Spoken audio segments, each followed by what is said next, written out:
तो सदैव मानव को कृष्ण नाम, राम नाम, गोविंद नाम लेना ही लेना चाहिए। और परमात्मा हमारे सिर्फ नाम से ही प्रकट हो जाते हैं। काहे से? नाम से। आप कोई अगरबत्ती मत जलाइए, लेकिन भगवान का प्रेम से नाम पुकारिए। मथुरा में एक देवी रहती थी, कौरव समाज होती है, कौरव समाज।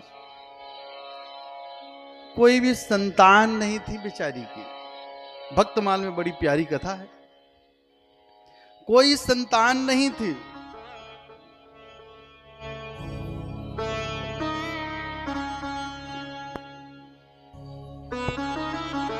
प्रेम से बोलिए। कौरव माता की कोई संतान नहीं थी।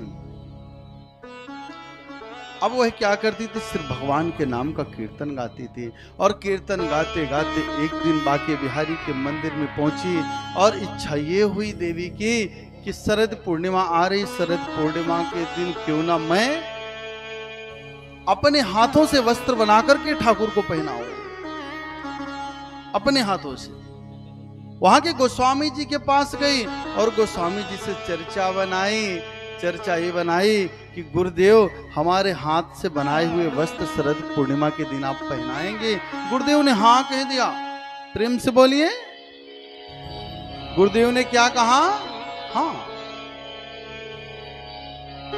बेचारी गई, सितारे लेकर के गई वस्त्र में जड़ने के लिए, और सुई धागा से एक एक सितारा जड़ जड़ के 4 महीने में ठाकुर साहब की पोशाक तैयार किए। कितने महीने में?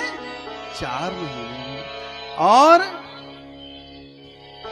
जब शरद पूर्णिमा के 2 दिन बचे तो गई तो गोस्वामी जी को कहती है, वहां के जो पुजारी जी हैं, गोस्वामी जी का ट्रस्ट है बांके बिहारी मंदिर, तो जाकर के कहती है कि प्रभु ये अर्पण करिएगा, पुजारी साहब पंडित जी अर्पण करिएगा। तो पंडित जी गोस्वामी जी वहां पर उत्तर देते हैं तो आपके वस्त्र नहीं पहनाए जाएंगे। क्यों प्रभु? आपने वचन दिए थे। अरे आपको वचन तो दे दिए, तो मंदिर है, कितने लोग आते हैं जाते हैं, चले जाते हैं, भूल भाल जाते हैं, कोई ठिकाना नहीं रहता। नहीं, हमारे वस्त्र पहनाए नहीं। महाराजा साहब आए हैं दतिया के, आए थे। उन्होंने क्या किए कि सुंदर ठाकुर के वस्त्र राजस्थान से बनवा करके भेजे हैं, उन्हीं के वस्त्र पहनाए जाएंगे। कौरव जी बड़ी दुखित हो गई, मैया बहुत दुखित हो गई। और जो ही दुखित हुई तो आकर के कहती है कि आज के बाद से कभी भी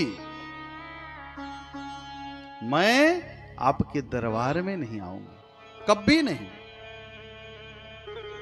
इस प्रकार से कौरव माता उदास मन से चली गई। और जो ही दिन आई, तिथि आई शरद पूर्णिमा की, अभिषेक हुआ सुंदर बांके बिहारी का। अभिषेक होने के बाद में वस्त्र पहनाने का समय आया तो वस्त्र छोटे पड़ गए दतिया के महाराजा साहब के।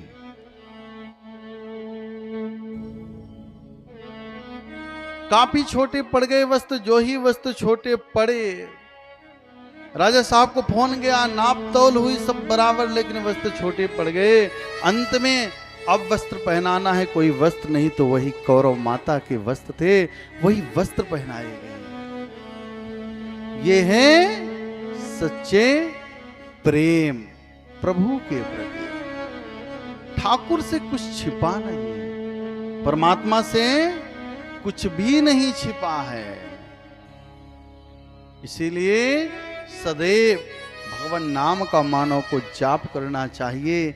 यहां से कौरव माता को संदेशा गया, देवियां गई थी मोहल्ले की दर्शन करने के लिए, और जाकर के बताई कि देवी तेरे ही वस्त्र पहनाए हैं। कौरव जी को भरोसा ही नहीं हो रहा था। रात्रि में ही चल दी और आ करके देखी तो ठाकुर साहब वही पोशाक पहने थे। इसीलिए ईश्वर से प्रेम करिए और ईश्वर के नाम की कीर्तन गाइए, क्योंकि ईश्वर से बड़ा कोई भी नहीं है। एक एक पल की श्वास हमारे ठाकुर आपको दिए हैं, जब तक तो मेहरबानी उनकी समझिए। कौरव माता बड़ी प्रसन्न हुई, प्रभु के चरणों में लेट गई, जीवन भर उन्हीं का कीर्तन गाते हुए अंत समय वैकुंठ लोक को गई।